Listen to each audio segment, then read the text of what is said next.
আচ্ছা, ব্রাজিল ফ্যানরা নেইমারকে এত সুপ্রিম লেভেলের প্লেয়ার মানে মেসি এবং রোনালদো মানে প্লেয়ার মনে করে কেন?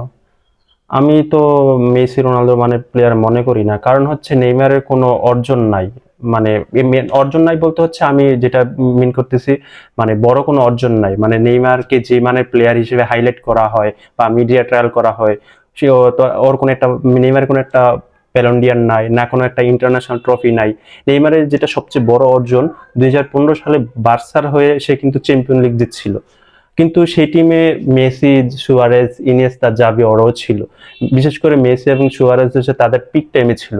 তবে আমি মনে করি নেইমার নিঃসন্দেহে একজন ভালো প্লেয়ার। ওর পটেনশিয়ালিটি ছিল ভালো কিছু অর্জন করা এবং অনেক কিছু অর্জন করা। ঘন ঘন ইনজুরি হওয়ার কারণে খেলার ধাঁচ এবং হচ্ছে খেলার ধার দুইটাই কমে গেছে।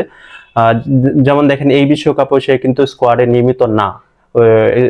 বিশ্বকাপ শুরু হওয়ার আগে কোন ট্রেনিং সেশন, বিশ্বকাপ শুরু হওয়ার আগে ট্রেনিং করতে গিয়ে হচ্ছে কি সে ইনজুর্ড হয়ে গেছে। সো আমার কাছে হচ্ছে মানে নেইমারকে হচ্ছে ওই লেভেলের, মানে গোট লেভেলের প্লেয়ার মনে হয় না। আপনাদের কি মনে হয়? আপনারা কমেন্টসে জানাবেন।